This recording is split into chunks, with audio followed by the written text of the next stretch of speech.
In this video we see the bending stresses. तो हम कुछ प्रॉब्लम देखेंगे ऑन बेंडिंग स्ट्रेसेस।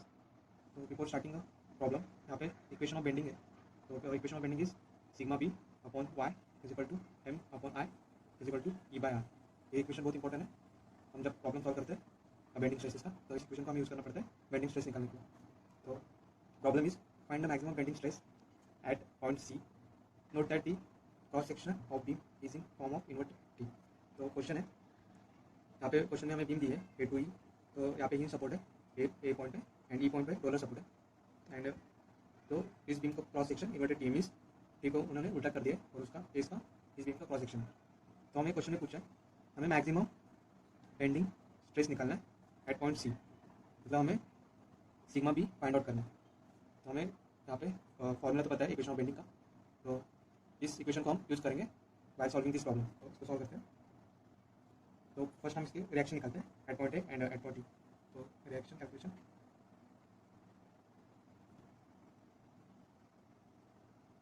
हमें बीम सिमेट्रिक है, थ्रूआउट बीम इज सिमेट्रिक। तो because of symmetric of loading तो हमें reaction A and reaction B also similar. तो हमें R A is equal to R A, तो ये दोनों सेम है 10 किलोमीटर। तो अप साइड तो 10 किलोमीटर है और बी पे एंड डी पे ऑल्सो 10 किलोमीटर, तो टोटल इज 20 किलोमीटर। तो उसको बैलेंस करने के लिए फोर्स का मैग्नीट्यूड ऑल्सो 20 किलोमीटर चाहिए। तो यहाँ पे ए पॉइंट पे 10 किलोमीटर आएगा और ई पॉइंट पे 10 किलोमीटर। इसका रीजन लिखते हैं हम, बिकॉज सिमेट्रिक ऑफ लोडिंग।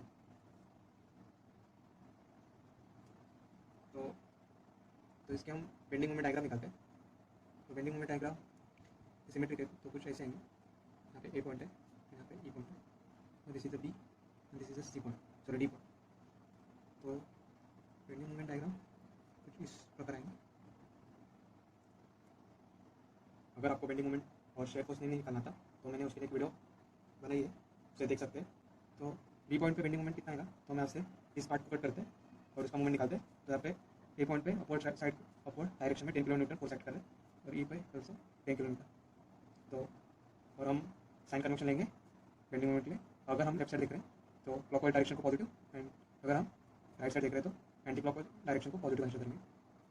तो at point B bending moment is 10 into 2 is 20, तो यहाँ पे 20 किलोमीटर। एंड सिमिलरली जब हम बेंडिंग मोमेंट निकालते हैं हम आइदर लेफ्ट साइड देखते हैं नहीं तो राइट साइड देखते हैं। तो हमने यहाँ पे लेफ्ट साइड देखा था और डी के लिए हम राइट साइड देखेंगे, क्योंकि यहाँ पे अगर हमने लेफ्ट साइड देखा तो यहाँ पे दो फोर्स है, उसका कैलकुलेशन बढ़ जाता है। तो यहाँ पे राइट साइड देखते हैं। तो right side 10 into 2 is 20 kilometre. तो यहाँ पे सी पॉइंट है। तो bending moment maximum bending moment आ गया, max is 20 kilo newton metre. तो हमें बेंडिंग मोमेंट मिल गया मैक्सिमम 20 किलो न्यूटन मीटर। तो हमें इक्वेशन पता है, तो हमें सिग्मा भी फाइंड आउट करना है। तो यहाँ पे बेंडिंग मोमेंट मिल चुका है, हमें अब इनर्शिया फाइंड आउट करना है फ्रॉम अबाउट न्यूट्रल एक्सिस। तो वाई हमें पता है, y means distance of neutral axis to top layer. यहाँ पे हम इनर्शिया फाइंड आउट करते हैं फ्रॉम न्यूट्रल एक्सिस। तो हमें इनर्शिया फाइंड आउट करना है फ्रॉम न्यूट्रल एक्सिस। तो न्यूट्रल एक्सिस सेंटर पे एक्ट करता है, तो हमें इस क्रॉस सेक्शन का सेंटर पहले फाइंड आउट करना है। तो हम यहाँ पे सेंटर फाइंड आउट करते हैं, रिएक्शन फाइंड आउट सेंटर।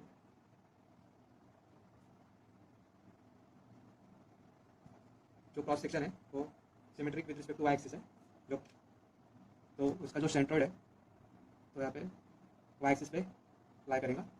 तो हमें कुछ टेबल बनाना है। तो टेबल है पार्ट एरिया वाई कोऑर्डिनेट और multiplication of area into y coordinate. तो यहाँ पे इस टी पार्ट को हम दो पार्ट में डिवाइड करते हैं। Suppose this is the part 1 and this is the vertical rectangle, this is the part 1 and this is the part 2। Length into breadth, तो लेंथ इज यहाँ पे 10 mm है, तो 10 into and height is 150 minus 10, तो this is 140, तो equal to 1400।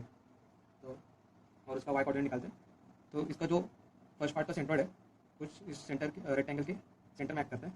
सो इस total height is 140, तो 140/2 is 70। तो ये जो डिस्टेंस है यहाँ तक 70 mm है।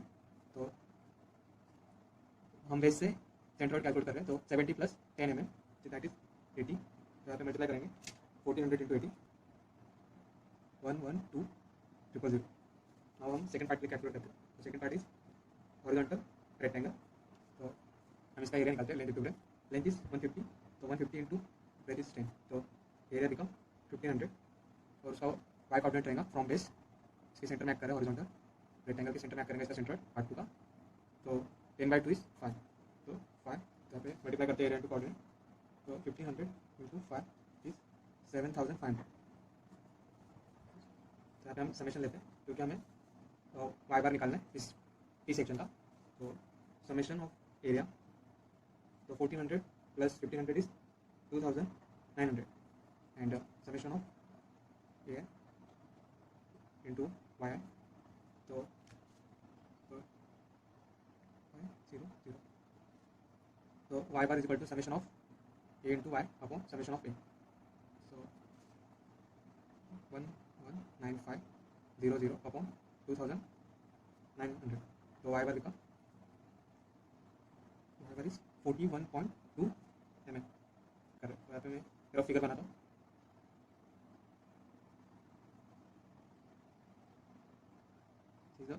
Cross section area of the beam, और सपोज सेंटर यहाँ पे एक्ट कर रहा है इस टी सेक्शन का, सपोज पॉइंट इज जी और उसकी हाइट रहेंगी फ्रॉम बेस इज 41.2 mm। तो हम यहाँ पे डिस्टेंस बिटवीन निकालते हैं क्योंकि हमें इनर शाफ्ट फाइंड आउट करना है, ये अपनी न्यूट्रल एक्सिस है, न्यूट्रल एक्सिस। तो यहाँ पे डिस्टेंस निकालेंगे, suppose centre of first body कहाँ करिए 70, यहाँ से 70 mm means this is the first body centre, suppose called is G1 and this is second body centre और G2। तो यहाँ पे इसकी हाइट पता है G2 की फ्रॉम बेस, ये 5 mm है, तो 41.2 माइनस 5 सीधा 36.2। तो distance between G2 to G is 36.2, और अब डिस्टेंस बिटवीन G2 G1 निकालते हैं। तो G1 total is 70 plus 10 is 80, तो 80 माइनस यहाँ पे 80 है, तो G1 का जो वाई कोऑर्डिनेट है 80 पे लाई करते हैं, तो यहाँ पे 80 माइनस हम 41.2 करते हैं। Distance between G2 G1 is 38.8। तो मोमेंट ऑफ इनर्शिया निकालते हैं।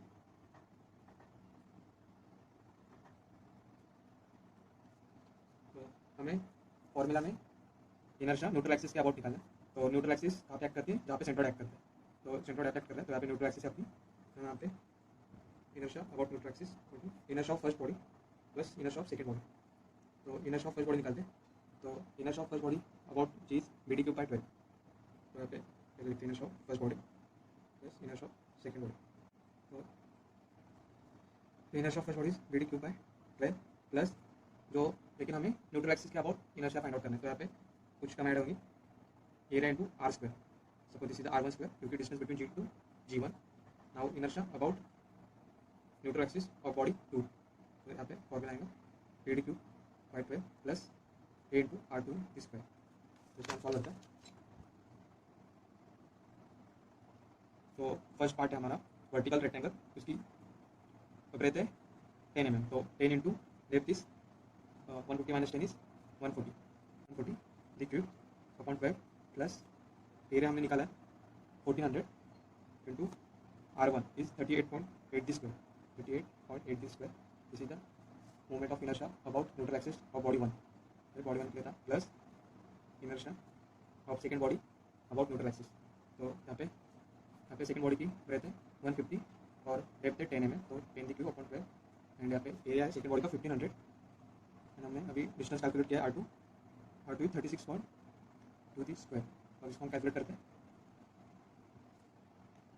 सो moment of inertia is 66.37 into यहाँ पे 10⁶, और उसका यूनिट था mm/4। तो हमें moment of inertia about neutral axis मिल चुके हैं, तो हम बेंडिंग स्ट्रेस निकालते हैं। तो हमें यहाँ पे दिख रहा है, यहाँ पे सैगिंग मूवमेंट हो रहा है थ्रूआउट दिस ए बीम कुछ इस टाइप में बेंड हो रही है, इसको हम सैगिंग मूवमेंट कहते हैं। जो बीम की अपर लेयर रहेंगी वो कंप्रेशन में रहेंगी, और जो बॉटम लेयर रहेंगी इस बीम की वो टेंशन में रहेंगी। तो यहाँ पे हम बाय यूजिंग बेंडिंग स्ट्रेस निकालते हैं, by using equation of bending.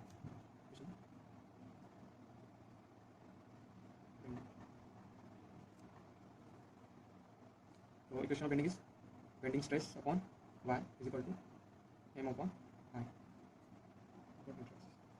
तो यहाँ पे हम बेंडिंग स्ट्रेस मैक्सिमम कहाँ पे रहेंगी, अगर उसका y मैक्सिमम रहेगा, तो यहाँ पे formula become bending stress m into y upon, तो हमें मैक्सिमम बेंडिंग स्ट्रेस निकालना है। तो यहाँ पे हमें टॉप सेंट्रोइड से हमें टॉप लेयर का डिस्टेंस चाहिए, तभी हमारा maximum bending stress find out होता है। तो हमें पता है जो बीम है, बीम की टॉप लेयर में कंप्रेशन हो रहा है और बॉटम लेयर में टेंशन हो रहा है। तो यहाँ पे दो डिस्टेंस आएंगे, तो हमें बेसिक डिस्टेंस तो पता है 41.2, तो ये वाई टी रहेगा अपना। इस बॉटम लेयर में टेंशन प्रोड्यूस हो रहा है, तो वाई टी, तो डिस्टेंस इज 41.2 mm, और अपर साइड में कंप्रेशन प्रोड्यूस हो रहा है, तो उसका डिस्टेंस रहेगा वाई। यहाँ पे वाई टी है distance of G to bottom layer and this is the y C distance of G to top layer. तो ये डिस्टेंस आएगा वो माइनस करते हैं 150 माइनस टोटल हाइट इज 150, तो 150 माइनस 41.2 तो 108.8 mm। तो हमें मूवमेंट तो पता है, भी पता है, और movement of inertia about neutral axis भी पता है। तो यहाँ पे कैलकुलेट करते हैं, पहले हमें बेंडिंग स्ट्रेस हम यहाँ पे बॉटम लेयर प्लेस करते हैं, टेंशन प्रोड्यूस हो रहा है बॉटम लेयर में, तो M into I T upon movement of inertia about neutral axis. तो मैक्सिमम बेंडिंग मोमेंट हमने कैलकुलेट किया था, maximum bending moment is 20 kilometre into I T is 41.2 upon, और हमने अभी इनर्शिया कैलकुलेट किया अबाउट न्यूट्रल एक्सिस 6.37 इंटू 10⁶। इसके हमें यूनिट चेंज करनी है, क्योंकि 20 किलोमीटर इंटू मीटर था, इसको हमें न्यूटन एम में करना है। तो 20 इंटू 10⁵ किलो का हमने कन्वर्ट किया 10⁵ एंड एम को हम करेंगे 10⁵, तो ये इसका यूनिट चेंज हुआ है न्यूटन एम। तो यहाँ पे सिंपली हमें 10⁶ है, 10⁵ इंटू 10⁵ 10⁶ यहाँ पे लिख सकते हैं। अब इसको हम कैलकुलेट करते हैं, तो हमें bending stress at bottom layer, bending stress at bottom layer में टेंशन प्रोड्यूस हो रहा है, इसलिए हम यहाँ पे टी लिखते हैं, कैलकुलेट करते हैं। यहाँ पे 10⁻⁶ कैंसिल हो रहा है, तो answer is 129.35 Newton per mm square. Box करते हैं। अब सिमिलरली हम top layer place bending stress निकालते हैं, तो बेंडिंग स्ट्रेस टॉप लेयर, तो यहाँ पे कंप्रेशन प्रोड्यूस हो रहा है, उसका फॉर्मूला है movement into y C upon movement of inertia about neutral axis. So movement हमने निकाला है 20 इंटू 10⁶, और y C is 108.8 upon 6.37 into 10⁶। यहाँ पे 10⁶ कैंसिल होता है न्यूमरेटर और डिनोमिनेटर में। So bending moment of top layer is 341.6 newton per mm square. तो हमें maximum bending moment, maximum bending stress मिल चुका है, तो आंसर इज 341.6। यहाँ पे मैक्सिमम बेंडिंग स्ट्रेस एक्ट कर रहे हैं ऑन द टॉप लेयर। तो यहाँ पे हम डायग्राम निकालते हैं इसकी बेंडिंग स्ट्रेस डायग्राम। तो डायग्राम सिंपली कुछ नहीं है, हमें एक वर्टिकल लाइन बनानी है, टोटल हाइट इज 150 रहेंगी, 150 थी टोटल हाइट, तो यहाँ पे 150 की एक वर्टिकल लाइन ड्रॉ करनी है। तो ऊपर की साइड हमें कंप्रेशन है, तो कंप्रेशन को हमें इस साइड शो करना है, कंप्रेशन इज 341.6, और बॉटम लेयर में हमें टेंशन एक्ट हो रहा है, टेंशन प्रोड्यूस हो रहा है, तो यहाँ पे टेंशन को हम इस साइड शो करेंगे, तो is 129.35 Newton upon mm square.